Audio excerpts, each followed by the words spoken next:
écrit par le père Pierre Danne, qui a abondamment voyagé en Afrique du Nord. Il y décrit les cachots et les bagnes d'Alger. Il dresse la liste des esclaves français qui attendaient une rançon, des marins de la France entière. Lorsque le montant de la rançon est réuni, le nom du captif doit être ajouté à la liste des esclaves qui peuvent être libérés. Les listes comportaient des descriptions individuelles.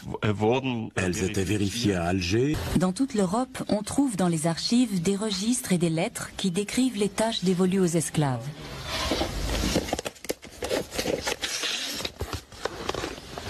Voyons voir ces lettres.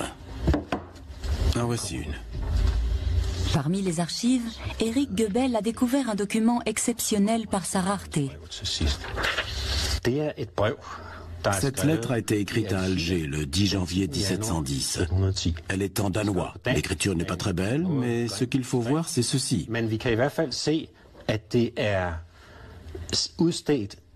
Cette lettre est pour mon père, Jens Hansen, capitaine La Rhône, sur l'île de Bornholm.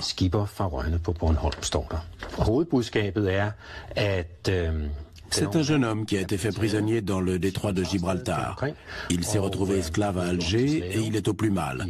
Il demande à sa famille d'envoyer de l'argent pour racheter sa liberté. Il a estimé le nombre des esclaves blancs à 25 000 à l'époque à Alger. Notre estimation pour la période qui va de 1540 à 1650 est qu'à peu près 600 000 esclaves sont passés par Alger. Les archives royales danoises ont conservé plusieurs documents liés à ces accords. Voici un sauf-conduit algérien. Nous n'avons que la partie danoise. Comme vous le voyez, il en manque une partie. C'est un document que le capitaine danois emportait avec lui.